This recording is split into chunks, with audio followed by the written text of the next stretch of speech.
La lecture en rapport avec la prédication. Le pasteur continue sa série dans 1 Samuel et nous sommes arrivés au chapitre 21. 1 Samuel, chapitre 21. David se rendit à Nob, vers le sacrificateur Achimélec, qui accourut effrayé au-devant de lui et lui dit : « Pourquoi es-tu seul et n'y a-t-il personne avec toi ?» David répondit au sacrificateur Achimélec : « Le roi m'a donné un ordre et m'a dit que personne ne sache rien de l'affaire pour laquelle je t'envoie et de l'ordre que je t'ai donné. J'ai fixé un rendez-vous à mes gens. Maintenant, qu'as-tu sous la main ? Donne-moi 5 pains ou ce qui se trouvera. » Le sacrificateur répondit à David : « Je n'ai point de pain ordinaire sous la main, mais il y a du pain consacré, si du moins tes gens se sont abstenus de femmes. » David répondit au sacrificateur : « Nous nous sommes abstenus de femmes depuis 3 jours que je suis parti, et tous mes gens sont purs. D'ailleurs, si c'est là un acte profane, il sera certainement aujourd'hui sanctifié par celui qui en sera l'instrument. » Alors le sacrificateur lui donna du pain consacré, car il n'y avait pas là d'autre pain que du pain de proposition, qu'on avait ôté de devant l'Éternel, pour le remplacer par du pain chaud au moment où on l'avait pris. Là, ce même jour, un homme d'entre les serviteurs de Saül se trouvait enfermé devant l'Éternel. C'était un Édomite, nommé Doeg, chef des bergers de Saül. David dit à Achimélec : « N'as-tu pas sous la main une lance ou une épée ? Car je n'ai pris avec moi ni mon épée ni mes armes, parce que l'ordre du roi était pressant. » Le sacrificateur répondit : « Voici l'épée de Goliath, le Philistin que tu as tué dans la vallée des Térébintes. Elle est enveloppée dans un drap derrière l'éphod.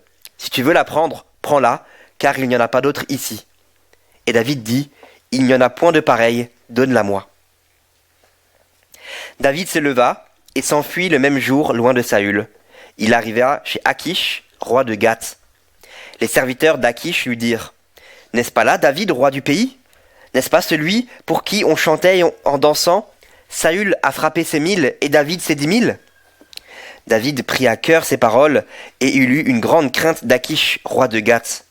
Il se montra comme un fou à leurs yeux, et il fit devant eux des extravagances. Il faisait des marques sur les battants des portes, et il laissait couler sa salive sur sa barbe. Achish dit à ses serviteurs : « Vous voyez bien que cet homme a perdu la raison. Pourquoi me l'amenez-vous ? Est-ce que je manque de fous pour que vous m'ameniez celui-ci et me rendiez témoin de ces extravagances ?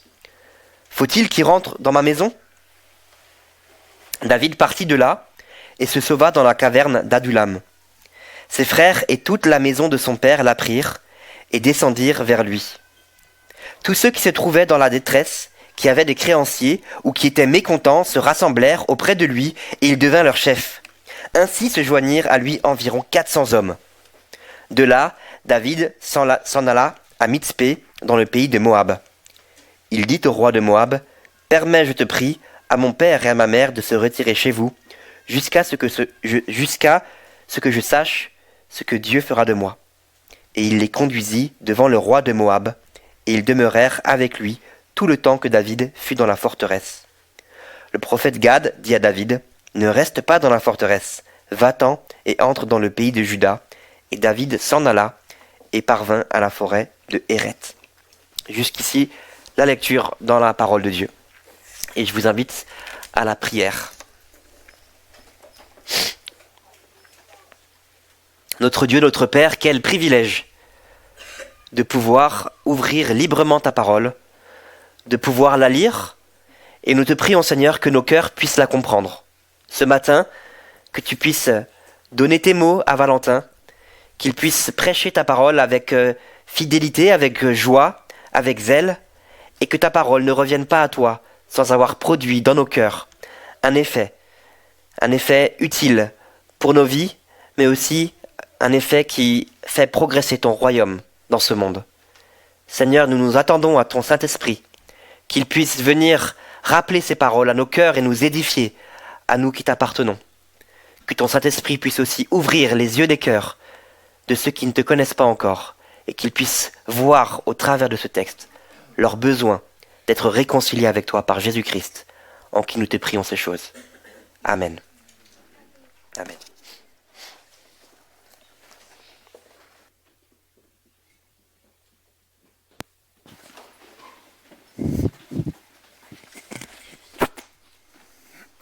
Je vous invite à garder votre Bible ouverte, 1 Samuel, chapitre 21.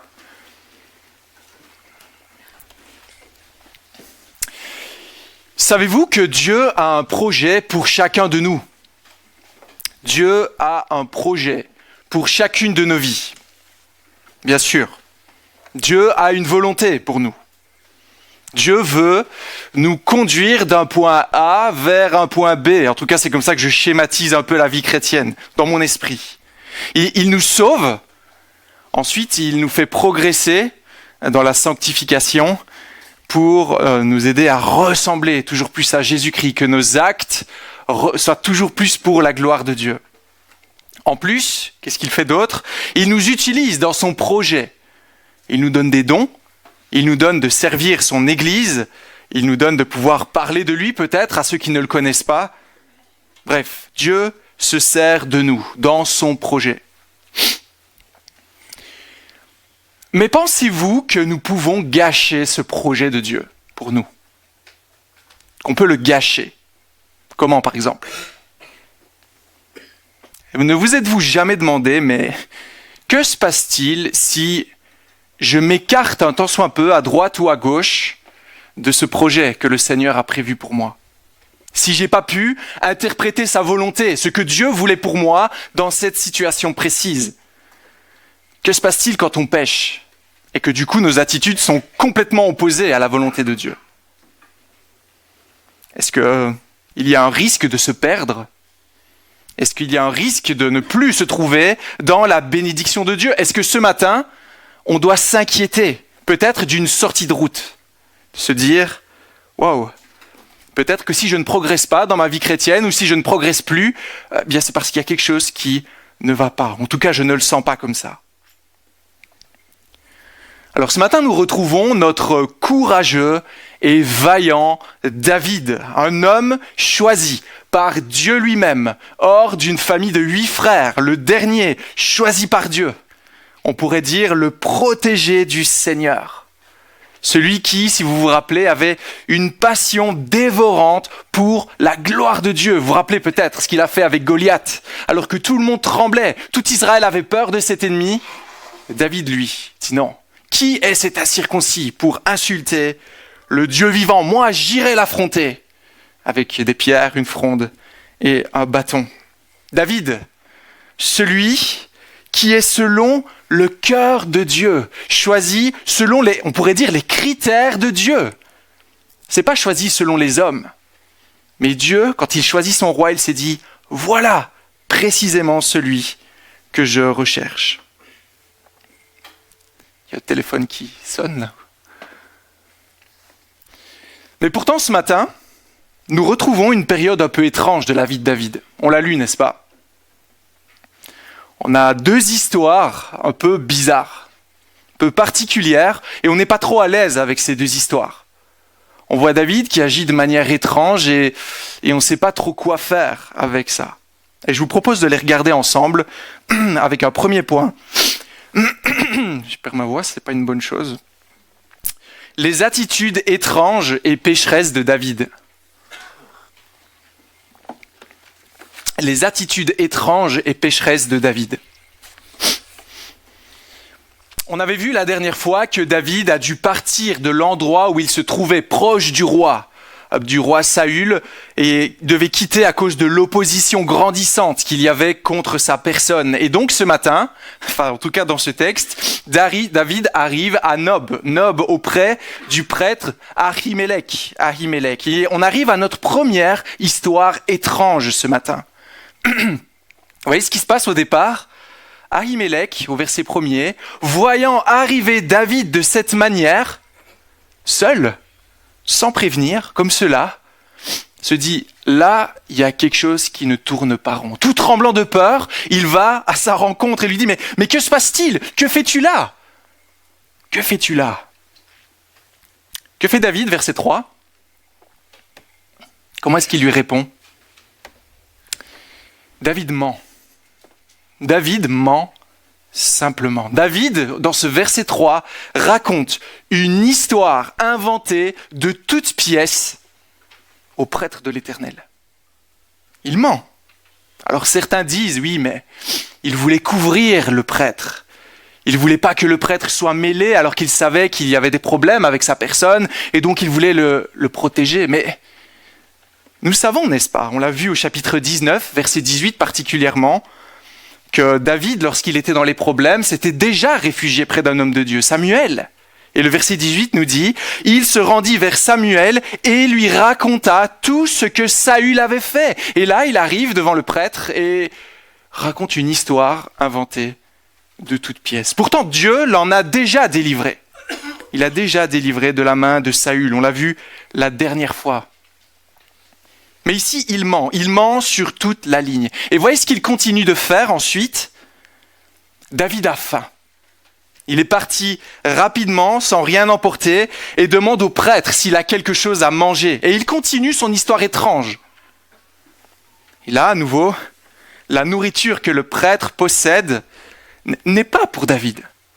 Ce sont des pains de proposition, ce sont des pains réservés à l'Éternel que l'on plaçait dans le temple pour montrer symboliquement qu'on ne manquait jamais de nourriture dans la maison de Dieu. Dieu bénissait sa maison. Et ce qui est surprenant de ce qu'on connaît jusqu'à présent de David, eh bien c'est de se dire qu'en fait, il dit au prêtre, donne-moi ces pains, donne-les-moi. Alors que généralement, quand il y avait la gloire de Dieu qui était mise en avant, comment est-ce qu'il réagissait, David ?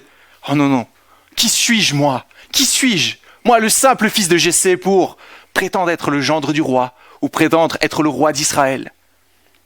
Et pourtant là, il ne cherche qu'à satisfaire son besoin de manger. J'ai faim, donne-moi à manger. Arrêtons-nous là, pour le moment.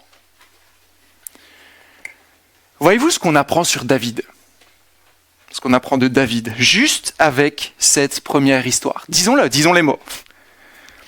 Le roi choisi par Dieu, le roi choisi selon son cœur, est un vil menteur. Ok ? Deuxième histoire étrange ce matin. David quitte le prêtre et il arrive dans un autre endroit, il arrive près de Achish, roi de Gath, verset 11. Qui est ce roi ? Il est le roi de quel pays, de quelle contrée ? Achish, bien c'est le roi des Philistins. Le roi des Philistins. Qui sont les Philistins ? Ce sont les ennemis jurés d'Israël, n'est-ce pas ? C'est les ennemis jurés d'Israël. Qu'est-ce qui doit nous troubler ici ? Qu'est-ce qui ne tourne pas rond dans l'attitude de David ? À nouveau, David, le roi choisi selon le cœur de Dieu, choisi par Dieu pour diriger Israël, pour diriger le peuple de Dieu, pour faire du bien à son peuple, pour régner en Israël, trouve refuge chez les ennemis d'Israël. Les ennemis de Dieu, en fait. On se rappelle l'histoire de Goliath. David tente de trouver la paix, trouver du réconfort chez les Philistins. Étrange, étrange. Pourquoi David agit-il comme cela ? C'est la grande question ce matin. Pourquoi n'y a-t-il que mensonges, décisions étranges, sans aucune sagesse ce matin ? Eh bien, il y a une raison. Et j'étais très vite sur le contexte en commençant exprès. Voyez-vous tout ce qui jalonne notre texte ce matin ? Verset 1er, verset 11, verset 13, chapitre 22, verset 1er, verset 5. Verset 1, David s'en alla. Verset 13, il s'enfuit. Verset 13, verset 11, verset 13, il avait très peur. Chapitre 22, verset 1er, il partit et se réfugia. Verset 5, David s'en alla. Et on a dit aussi qu'il avait faim, il a dû partir sans pouvoir prendre des provisions avec lui. On se rappelle ce qui s'est passé la dernière fois avec Jonathan et Saül qui est décidé de vouloir tuer David. Et à partir de ce moment-là, David, connaissant cela, est simplement en cavale. Il fuit de ville en ville. David fait tout pour sauver sa vie. Et pourquoi agit-il de manière étrange? Chapitre 22, verset 3. Parce qu'il ne sait pas ce que Dieu va faire de lui. Il ne sait pas. Comment répondre à notre premier point donc? David agit de manière étrange et pécheresse parce qu'il a peur. Il a peur. David, ici dans ce texte, est dans une angoisse complète. Et il agit de manière improvisée, ridicule, inconsciente, pécheresse, avec même de graves conséquences. Parce qu'on ne l'a pas lu, certains connaissent la suite de l'histoire. Que va-t-il se passer, chapitre 22? Saül va détruire toute la famille du prêtre Ahimelech, sauf une personne, à cause de David. David a peur, il réagit comme cela. Mais avant de lui jeter la pierre, réfléchissons à nos vies. Réfléchissons à nos vies, avant de dire, mais enfin, quand même, futur roi de Dieu, celui qui a reçu l'onction de Dieu, ici, comment est-ce qu'il peut faire cela? Ne négligeons pas l'importance des peurs dans nos vies, est-ce que cela peut nous conduire? N'avons-nous jamais agi de manière similaire dans nos vies? Quand on était dans l'angoisse, quand on était dans la tristesse, dans l'insécurité, n'avons-nous jamais utilisé de moyens humains, mondains, pécheurs, pour nous remettre dans un semblant de sécurité? J'ai pris quelques exemples pour rendre ça un peu plus concret. On peut commencer en disant, quand on voit, comme le prêtre Ahimelech, que quelque chose ne tourne pas rond, qu'est-ce qui se passe? Dis-moi, pourquoi tu es comme ça? Pourquoi tu agis comme ça? Non, tout va bien, tout va bien, tout va bien.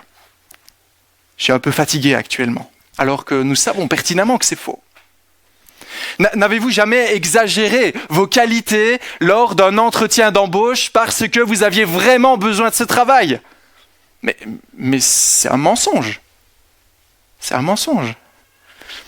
N'avez-vous jamais menti sur votre âge pour accéder à certains privilèges? Ça concerne peut-être pas tout le monde ce matin. N'avez-vous jamais travaillé au noir pour être sûr de ne pas vous retrouver dans l'insécurité financière? Oui, mais si je ne fais pas ça, je ne vais pas m'en sortir. Je n'ai pas le choix. Ne vous êtes-vous jamais retrouvé réfugié dans une addiction pour retrouver un semblant de paix? Alcool, cigarettes, pornographie, même la nourriture, pour relâcher la pression. J'ai besoin de ça, c'est mon échappatoire. N'avez-vous jamais menti en tant que chrétien ou trouvé refuge dans le royaume des ténèbres auquel vous n'appartenez plus en fait? Ça nous arrive tous, n'est-ce pas? Alors peut-être pas dans les exemples que j'ai cités là, mais je vous laisse extrapoler pour vous-même. Pourquoi ça se trouve ainsi? Pourquoi, lorsque nous sommes mis sous pression, il y a cette attitude qui arrive? Eh bien, c'est simplement le péché de notre cœur. Ça révèle ce qui se trouve au-dedans de nous. Si je peux dire d'une manière un peu plus poétique, si vous êtes honnête vis-à-vis de vous-même, vous saurez ce qui se trouve dans mon propre cœur. C'est un peu, j'avais utilisé cette illustration-là à l'étude biblique et pour moi, je trouve qu'elle est assez parlante. Prenez un citron, coupez-le en deux, pressez-le et il y a du jus qui va couler, n'est-ce pas? Du jus de citron, un jus acide qui est là. Pourquoi il y a du jus qui coule? Pour quelle raison? Pas parce qu'on l'écrase, mais parce que c'est un citron. Vous voyez l'illustration? La mise sous pression ici ne fait que révéler ce qui se trouve à l'intérieur de notre cœur. La mise sous pression de David ne fait que de révéler le péché de son cœur, ses mauvaises attitudes, et c'est le même cas pour nous. Et c'est pour ça souvent que on se sent mal quand on a fait ça, quand on réalise qu'on a péché, quand on réalise qu'on s'est en fait écarté du chemin de Dieu, qu'on a douté de sa bonté, qu'on a douté de sa fidélité. On pourrait se dire, mais je suis indigne. Que doit penser le Seigneur de tout ça? Lui qui voit tout, jusqu'aux pensées les plus profondes de mon cœur. Lui qui pourtant a donné sa vie pour moi. Et moi, je lui fais ça. Et la culpabilité qui vient, la culpabilité qui commence à grandir dans nos cœurs. Jamais plus il ne pourra me recevoir. Et dans un sens, cette réflexion est bonne. Pourquoi? Parce qu'il est vrai que lorsque nous péchons, nous attristons le Saint-Esprit. On attriste Dieu lorsqu'on pêche. C'est une réalité. Mais il est temps d'aller plus loin. Et je vous invite à regarder le deuxième point avec moi. La fidélité de Dieu dépasse notre fidélité. La fidélité de Dieu dépasse notre fidélité. Je vous invite à revenir à ces deux épisodes que nous avons brossés rapidement. Je vous pose cette question. Voyez-vous ce qui manque dans ces deux histoires? Qu'est-ce qui manque dans ces deux histoires? Regardons à la première. David avait faim. Il dit au prêtre, donne-moi des pains. Il dit, j'ai uniquement des pains consacrés. Ok, donne-les-moi. Qui pouvait manger normalement ces pains consacrés? Le prêtre. Selon la loi du Lévitique, c'était le prêtre. Mais ici, Ahimelech, voyant le désarroi de David, trouve un arrangement. Il émet certaines conditions. Voilà, si tu ne t'es pas approché de femmes, toi, tes hommes, qui sont, on ne sait pas trop, qui ne viendront probablement jamais, il veut lui dire par là, il faut certaines dispositions d'esprit. Mais si tu les as, si tu es suffisamment consacré, alors tu peux les prendre. Et le prêtre était en droit de faire cela, et c'est un principe que Jésus rappelle en Matthieu 12. Il utilise en fait exactement ce passage-là lorsque les disciples ramassent des épis le jour du sabbat. Peut-être vous avez cette histoire en tête, Matthieu 12, versets 1 à 8. Et là, les pharisiens les accusent en disant « Ils font ce qui est interdit le jour du sabbat ». Et Jésus dit « Non, la loi n'est pas là pour asservir l'homme, mais pour prendre soin de l'homme ». Il y a ce qu'on appelle l'esprit de la loi, mais l'esprit de la loi. Ça veut dire obéir à Dieu en disant non, ces pains ne sont pas pour toi et laisser mourir un homme de faim, c'est pas vraiment ce que Dieu souhaiterait. Pour pas dire pas du tout. Alors le prêtre ici a la bonne attitude. Il se dit, je vais prendre soin de toi. Je vois que tu es dans le besoin, prends ces pains. Mais qu'en est-il de David? Est-ce que lui, il a la bonne attitude? Non. Il est totalement irrespectueux. Et ces pains faisaient partie du culte rendu au Seigneur à cette époque. Et donc David, par son attitude, est totalement irrespectueux envers le culte rendu à Dieu. Qu'est-ce qui est censé se passer pour un homme qui ne respecte pas le culte rendu à Dieu? Peut-être que l'attitude de David ici vous rappelle l'attitude de deux autres personnes qu'on a déjà vues dans Samuel. Vous vous rappelez qui? 1 Samuel chapitre 2, ça fait un moment maintenant qu'on a vu ça. Vous vous souvenez de Hophni et Phiné? Vous vous rappelez? Qu'est-ce qu'ils faisaient Hophni et Phiné, les fils d'Élie? Lorsque l'offrande était là, ils prenaient les meilleures parties pour eux. Ils prenaient les meilleures parties. Ils étaient considérés comme des incroyants. Ils n'avaient aucun respect pour le Seigneur et prenaient juste pour leurs besoins. Qu'est-ce qui leur est arrivé? Ils sont morts. Ils sont morts. Il y a une malédiction qui a été prononcée par eux, par un prophète. Élie, Hophni, Phiné ont trouvé la mort. Je répète ma question. Que manque-t-il ici alors? Voyons l'attitude de David. Simplement David mis à mort. David condamné par Dieu.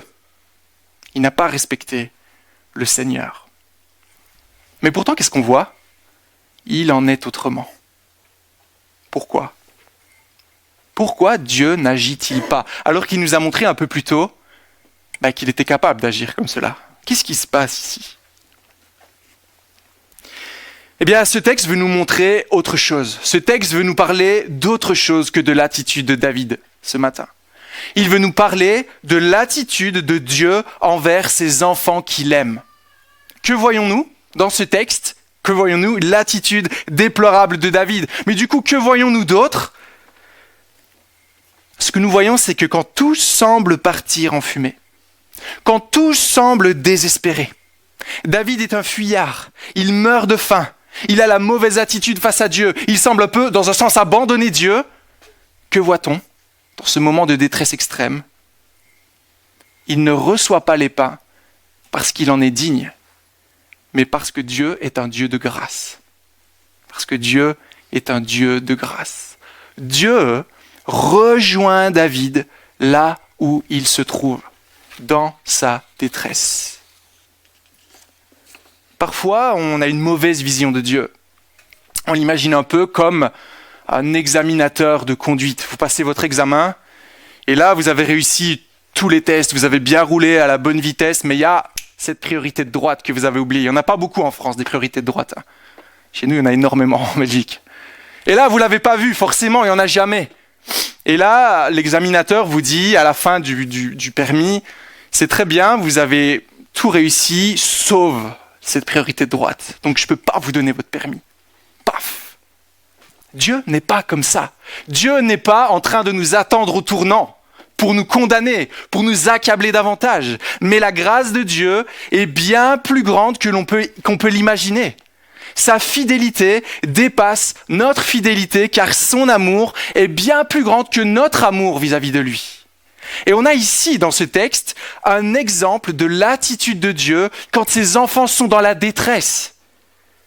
Il ne cherche pas à les détruire, à les enfoncer encore davantage, mais c'est précisément quand justement on est dans ce désarroi, qu'on ne sait pas quoi faire, qu'on réagit parfois de manière ridicule, que Dieu nous montre son amour et nous enveloppe de ses bras d'amour.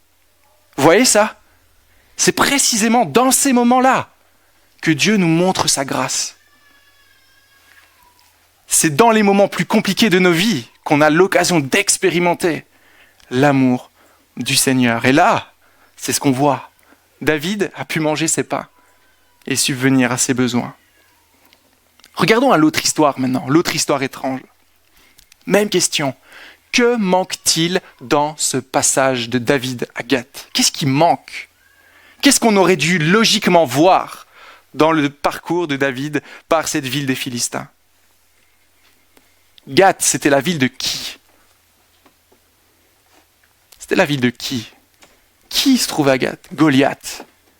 Goliath. Vous vous rappelez de Goliath? L'arme secrète des Philistins. L'homme qui permettait à plein de peuples, même le peuple de Dieu, d'être tenu dans l'esclavage. C'est ce qu'on avait vu, d'avoir peur, d'être sous la crainte. Cette arme qui permettait aux Philistins d'exercer une domination impressionnante. Qui est-ce qui a tué Goliath? David. David. Et voyez-vous ce qu'on dit ici à propos de David? Verset 12. Une chanson qui avait été chantée à chaque fois que David revenait de la bataille contre les Philistins et qui les avait anéantis. Saül a bâti ses 1000 et David ses 10 000. Alors on est content quand on est en Israël de chanter ça. Mais qu'est-ce qui se passe si on chante ça du côté des Philistins? Il est celui qui a tué des dizaines de milliers de Philistins, c'est ça. Celui qui a privé de vie de nombreux soldats, détruit de nombreuses villes, détruit de nombreuses familles qui n'ont plus vu leur père revenir à la maison. C'est ça qui est David pour ces personnes. C'est celui qui a affaibli le pays, qui les a fait tourner de manière ridicule. Vous voyez qui est David pour les Philistins? C'est l'ennemi public numéro 1. Vous voyez ça? Cerise sur le gâteau. De quelle manière David arrive à Gath? Comment? Avec quoi? Il arrive avec l'épée, bien reconnaissable et caractéristique de Goliath lui-même. Là, on pourrait dire, mais enfin, il est complètement fou. En fait, vous voyez ce qui se passe? C'est comme si Hitler se promenait seul dans les rues de Jérusalem, habillé de sa tenue militaire, portant fièrement le drapeau nazi. C'est ça qui se passe en fait. Donc qu'est-ce qui manque? Qu'est-ce qui manque ici pour David? La mort de David. Il doit être mis à mort, logiquement. C'est pas normal de le laisser passer comme ça. Il y a un non-sens dans ce texte. Et vous voyez ce qui se passe? Verset 15, verset 16, chapitre 22, verset 1er. Achish dit à ses serviteurs, « Vous voyez bien que cet homme a perdu la raison. Pourquoi me l'amenez-vous? Est-ce que je manque de fou pour que vous m'ameniez celui-ci » Chapitre 22, verset 1er. David partit de là et se sauva. C'est pas normal. Comment a-t-il été sauvé, David? Comment est-ce qu'il a été sauvé? Oui, il a joué la comédie. Il a joué le fou, il a fait des marques, il a bavé sur sa barbe, il paraissait complètement aliéné. Non, c'est pas ça. Parce que même un fou, on l'aurait mis à mort. Qu'est-ce qui a sauvé David? Comment a-t-il été sauvé? Et je vous invite à regarder à ce que David écrira de cet épisode de sa vie, le rapport, le constat qu'il donnera lui-même dans le psaume 34 que nous avons parcouru ce matin. Psaume 34, je vais juste lire quelques versets pour nous rafraîchir la mémoire. Psaume 34.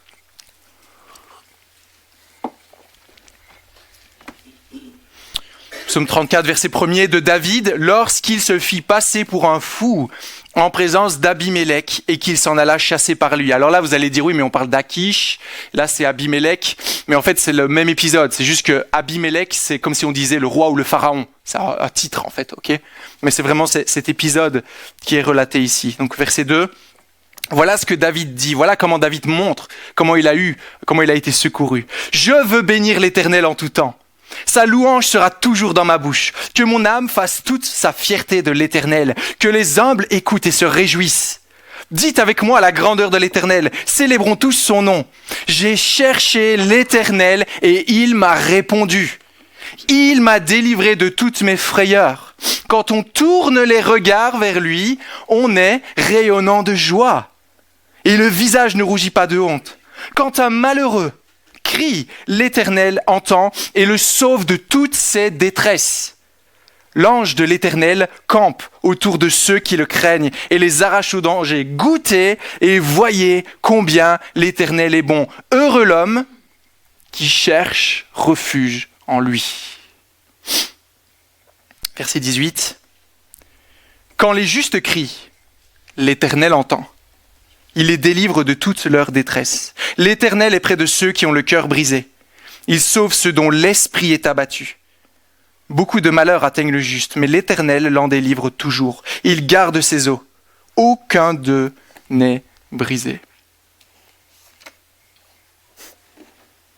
Comment David a-t-il été sauvé ?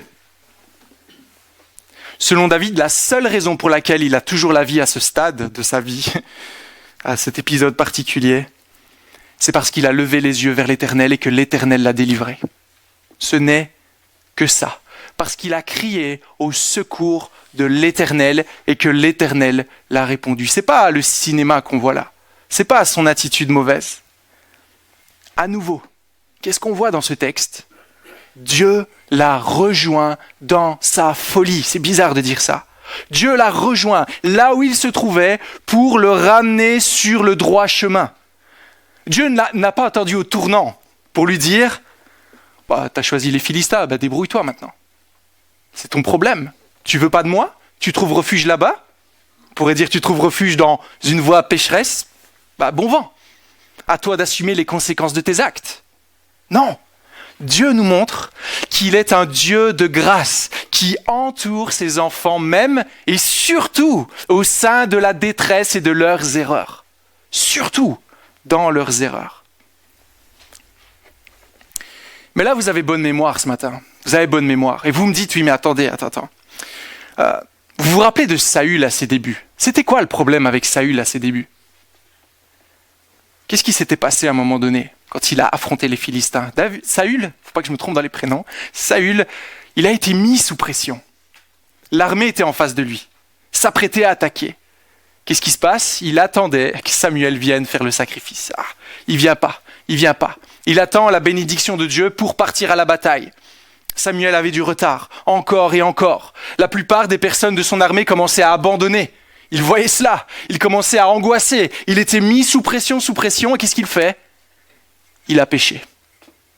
Il a été irrespectueux envers l'Éternel et a fait ce qui ne lui était pas permis de faire. Il a fait le sacrifice lui-même. Et vous vous souvenez ce qu'on lui a dit à Saül lorsqu'il a fait ça et qu'il a été voir Samuel ensuite ? Tu seras retranché de la royauté. Saül est mis sous pression, il pêche et crac, fini. David est mis sous pression, il pêche et Dieu le sauve. Pourquoi ? Que manquait-il à Saül ? Quelle est la force de David à chaque fois qu'il pêche, à chaque fois qu'il a une attitude ridicule, à chaque fois qu'il agit comme il ne faut pas ? Il retourne à son Dieu. Il retourne à Dieu. Il compte sur Dieu. Parfois, on a l'impression que David, c'était vraiment l'enfant parfait, le premier de la classe. Mais ce n'est pas le cas. En tout cas, de ce que je lis de ces histoires, il me semble que ce n'est pas vrai. Il n'était pas meilleur que Saül. Mais il a espéré dans le secours de Dieu.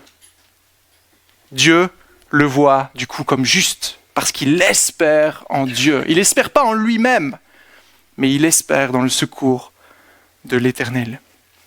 Le message est simple ce matin. Le message est simple.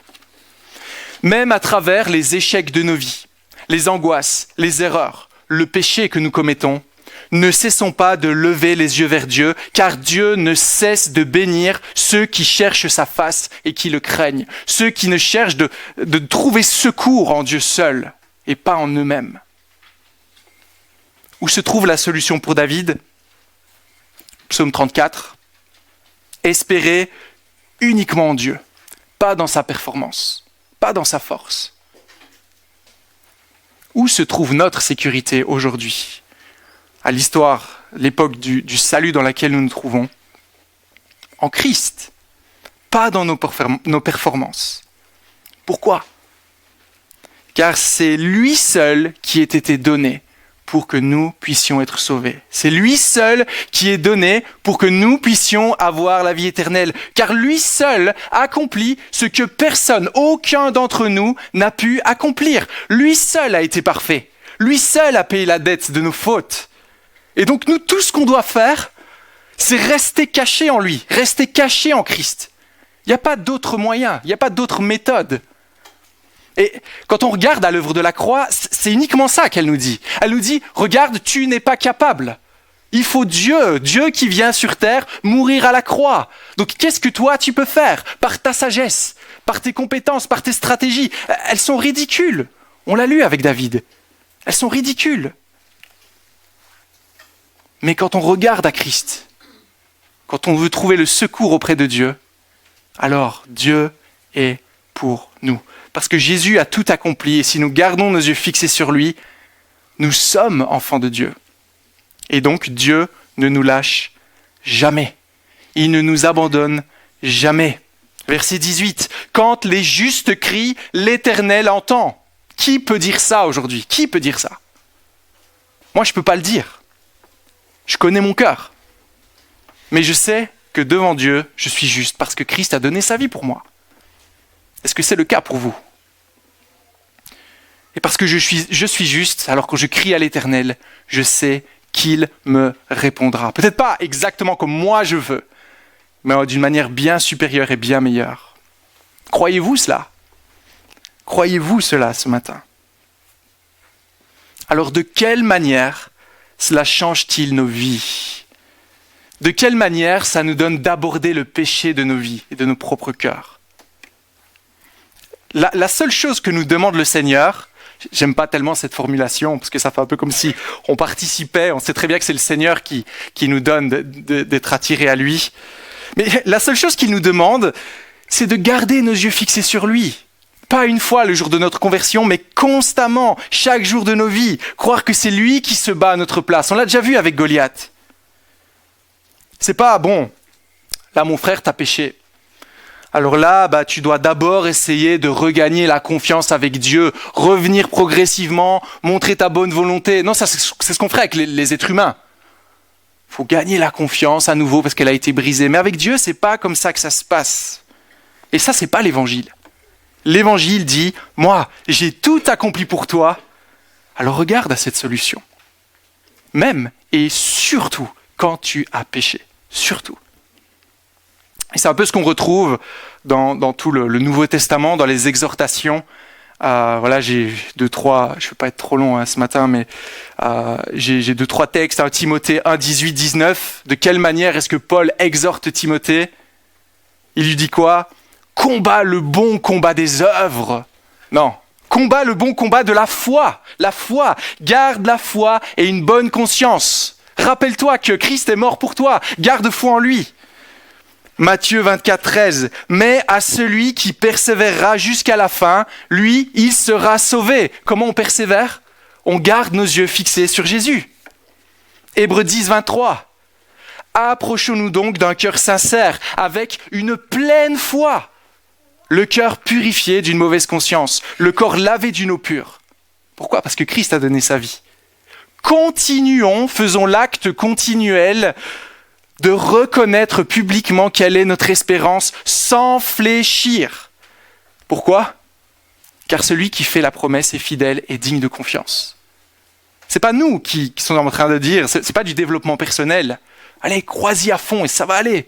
C'est Dieu qui promet. Dieu dit, regarde à moi et ça ira. Donc vous voyez ce qui est mis en avant, je pense que vous avez compris l'idée. C'est pas la capacité de David à rester parfait, irréprochable, mais à regarder toujours plus à Dieu avec confiance. Encore plus extraordinaire. Dieu utilise même les moments compliqués de nos vies et notre péché pour nous former à son image. Ça, c'est juste incroyable. Dans la vie de David, on voit ça. Parce que ces deux moments compliqués où on dit en fait il a péché, il n'a pas eu la bonne attitude, lui ont permis au final de faire quoi ? D'écrire sa confiance en Dieu. Psaume 34, psaume 56, psaume 72, qui nous parle de la manière dont il a été affermi par Dieu à travers ses épreuves. Avez-vous commis des erreurs, chers frères et sœurs, dans votre parcours avec Dieu ? Ces dernières semaines, ces derniers mois, ces derniers jours, ce matin ? Vous êtes-vous réfugié là où un enfant de Dieu ne devrait jamais aller, et là où il serait même trop honteux de le dire ce matin ? David aussi l'a fait. Mais que ces erreurs, que ce péché ne nous éloigne pas davantage de Dieu, mais vise à nous rapprocher toujours plus de lui. Que dans notre péché, nous puissions nous rappeler, je suis pécheur. Quand on me presse, il y a le péché qui coule. Mais j'ai un sauveur qui est là et qui intercède auprès du trône de Dieu actuellement pour moi. Alors je veux lever les yeux vers lui. Mais nous savons que la grâce n'est pas un prétexte pour pécher, chers amis, n'est-ce pas ? Quand on a péché en tant qu'enfant de Dieu, il ne faut pas se dire, bon, c'est pas grave, ça fait partie du projet de Dieu et je veux vraiment pas, bon là il y avait un petit paragraphe, je l'ai enlevé, mais je veux vraiment pas qu'on se dise ce matin, du coup si je pêche c'est normal, ça fait partie du plan de Dieu, alors je continue. Non, pas du tout, Dieu déteste le péché, Dieu ne peut pas voir le péché, c'est quelque chose pour lequel il est mort à la croix, donc il ne faut pas jouer avec ça. Mais quand on a péché, il reste encore deux chemins après cela. Souvent on dit avant, voilà, il y a la tentation, soit je vais dans la tentation ou je regarde à Christ, mais quand on a péché, il y a encore deux chemins. Soit je demeure dans la culpabilité, une tristesse qui mène à la mort, ou soit je lève mes yeux vers le Seigneur et je fais appel à lui pour son secours. Et quand on fait ça, Jésus vient. Jésus nous entoure de ses bras. Jésus nous montre son amour et il affermit notre foi et on se rappelle ses vérités. On les goûte de manière concrète, palpable. Voyez, goûtez et voyez combien le Seigneur est bon, nous dit le psaume 34. Qu'on puisse se dire, waouh, si moi j'étais à la place de Dieu là, voyant ce que j'ai fait, encore une fois, honnêtement, je me condamnerais. Je ne voudrais plus me pardonner moi-même. Eh bien, voyez à ce moment-là comme Dieu est tout autre et comme il applique les paroles qu'il dit dans la Bible. Oui, tu es pécheur, mais je ne rejette pas celui qui vient à moi. Souvent, on utilise ça pour les non-chrétiens au début. Viens à Jésus, il ne refuse pas. Mais en tant que chrétien, c'est pareil, ça ne s'arrête pas. On doit continuellement retourner à la croix. Et si vous doutez encore de l'attitude de Dieu face à des pécheurs, si vous doutez que Dieu veut vraiment de vous, si vous vous dites « Oui, mais attends, tu dis ça, mais si tu connaissais ma vie, que tu voyais le nombre de mes péchés répétés encore et encore et encore, je suis sûr que là, il n'y a plus de patience pour Dieu. » Il y a juste un dernier point que j'aimerais voir avec vous. Je demande encore juste un peu de courage. Troisième et dernièrement, un royaume pour les pécheurs et les pauvres en esprit. Un royaume pour les pécheurs et les pauvres en esprit. Quand David, dans ce texte, arrive à Gath, comment est-ce qu'on le reconnaît au verset 12 ? Qu'est-ce qu'on dit de lui ? Qu'est-ce que les ennemis d'Israël disent de David ? Ils parlent de lui d'une manière dont même le peuple ne parle pas de lui. Ils disent « N'est-ce pas le roi d'Israël ?» Vous voyez ça ? N'est-ce pas le roi ? Le roi qui vient ici ? Après tout ce qu'il a fait, forcément, ça doit être lui le roi, c'est évident. C'est plus évident que David est le roi pour les ennemis que pour Israël même. Mais Dieu continue son œuvre. Il a dit à David qu'il allait affermir sa royauté, et là, son projet continue. Mais on ne peut pas faire un royaume tout seul, n'est-ce pas? Là, David, il est tout seul. Et voyez-vous ce qui se passe, chapitre 22, verset 2? Qu'est-ce qui se passe tout d'un coup? 400 personnes s'allient à lui. 400 personnes, voyant David, veulent le suivre. Ses parents aussi, 400 autres personnes. Pourtant, ce n'est pas l'homme qu'on aurait envie de suivre à ce moment précis. Il est plutôt faible. Il est fragile. Sa vie ne tient à rien. Il ne fait pas preuve de sagesse, en tout cas pour le moment. Il n'a même pas un endroit où poser sa tête. Il part, encore. Il n'y a même pas un projet de royauté qui est mis en place, rien du tout. Mais Dieu continue son projet de le bénir. Il lui parle avec le prophète Gad. Il lui parle, il continue. Question pour vous. Si vous deviez démarrer une nouvelle entreprise, quelles sont les personnes que vous choisiriez? Je pense à Pep là. De qui est-ce qu'on s'entourerait si on voulait monter une entreprise? Pas des meilleurs, n'est-ce pas? Ceux qui sont les plus compétents dans ces domaines, ceux qui sont le plus motivés. Si vous voulez faire un match de foot et que vous pouviez choisir les joueurs, qu'est-ce qu'on fait? Peut-être vous avez vécu ces moments un peu traumatisants dans votre enfance où vous n'étiez pas choisi comme moi. On choisit les meilleurs. Toi, viens. Là, on va gagner. Moi, je pensais, quand on démarre une implantation d'église, comment on fait quand on démarre une nouvelle église? On prend le noyau fort, le noyau dur de l'église, les plus engagés, les plus convaincus, les plus dévoués. Pourquoi on fait ça? Pour avoir le plus de chances de réussir, n'est-ce pas? D'avoir une église saine, d'avoir la victoire, de réussir son entreprise. Comment commence le royaume de Dieu ici au verset 2? Avec qui? Il commence avec les plus simples, le bas peuple, les hommes sans importance, les gens à problème. Vous voyez ça? Pourquoi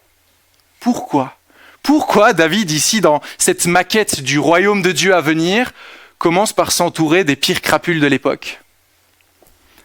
Eh bien, parce que ça nous montre l'intention de Dieu, son projet pour le monde. Et on a le parallèle ici avec Jésus. Comment Jésus démarre-t-il son royaume lorsqu'il vient faire son ministère sur terre? Lorsqu'il est appelé à devenir le roi? Ah oui, il commence avec les pharisiens, les chefs de la loi, il s'entoure des meilleurs, n'est-ce pas? Non. Il commence avec les collecteurs d'impôts. Lévi, collecteur d'impôts, mal vu de tous.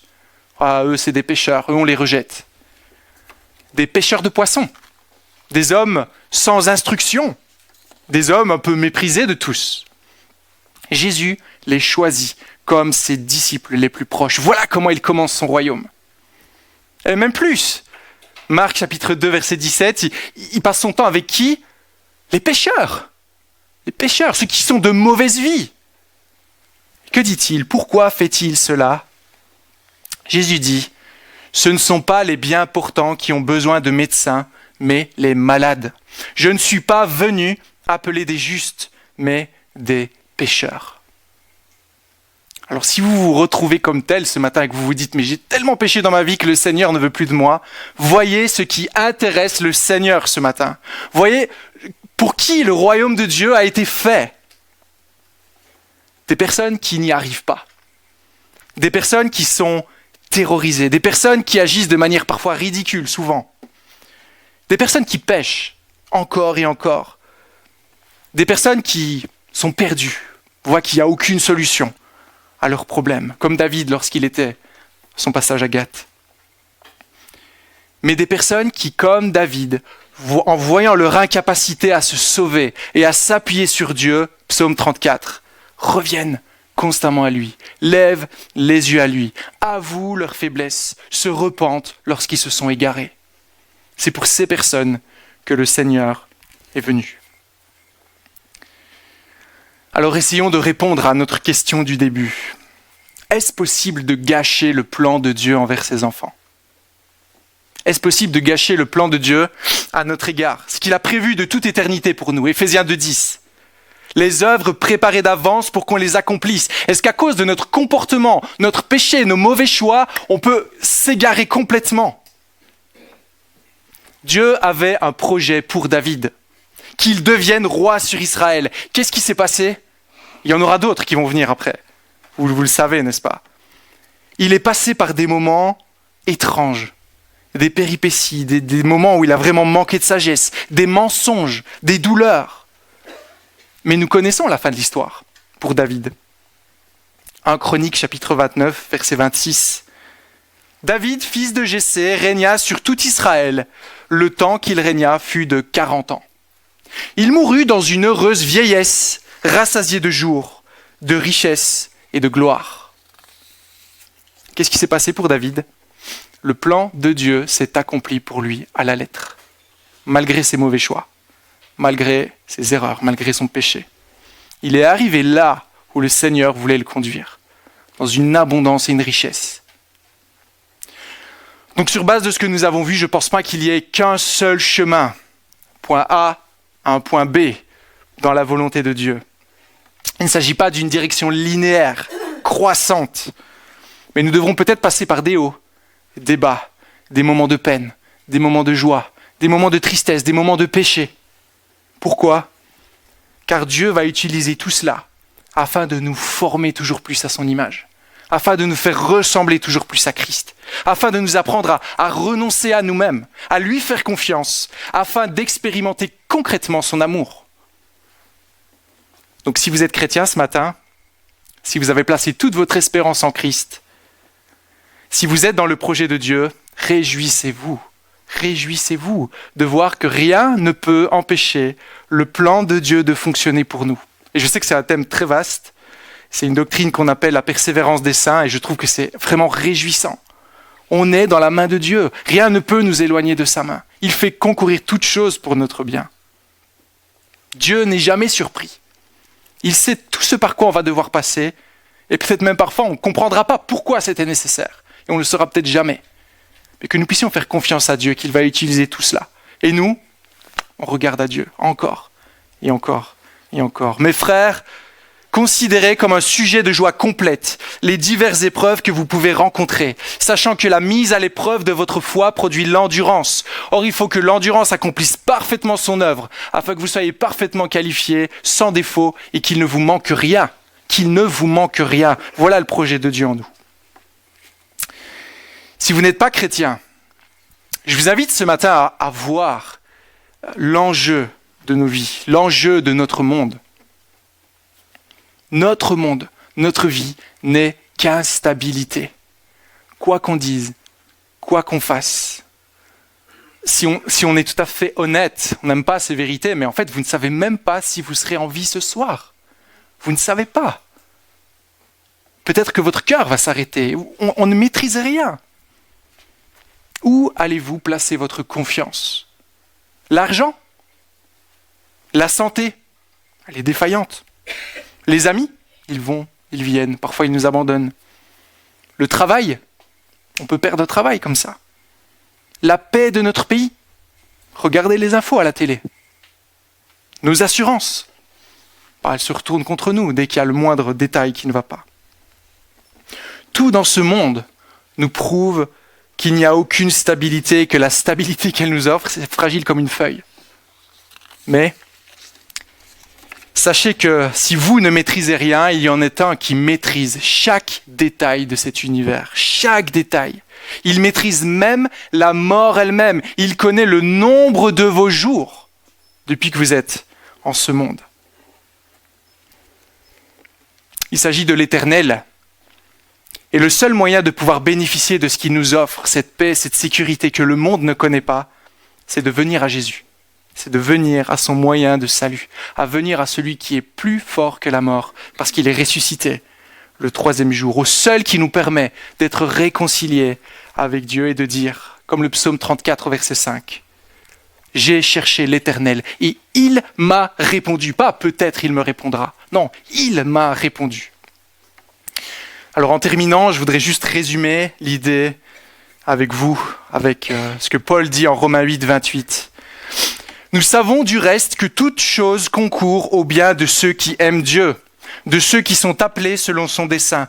Car ceux qu'il a connus d'avance, il les a aussi prédestinés à être semblables à l'image de son Fils. Ceux qu'il a prédestinés, il les a aussi appelés. Ceux qu'il a appelés, il les a aussi justifiés. Ceux qu'il a justifiés, il les a aussi glorifiés. Voilà le chemin. Il n'y a pas d'autre voie. Voici la destinée de chaque enfant de Dieu. Nous sommes dans sa main pour le meilleur et pour le pire. Alors, avez-vous commis une erreur ces derniers temps? Regardez à Christ. Avez-vous péché? Regardez à Christ dans la repentance. Une repentance sincère et confiante que son œuvre est pleinement suffisante pour vous relever. Avez-vous pris une mauvaise direction? Revenez à lui, comptez sur lui. Goûtez et voyez combien le Seigneur est bon dans les aspects concrets de vos vies, pas juste dans la théorie. C'est-à-dire dans vos détresses et dans votre péché. Surtout dans vos détresses et dans vos péchés. Gardons nos yeux fixés sur le bon berger et suivons-le constamment car nous n'avons que lui. Amen.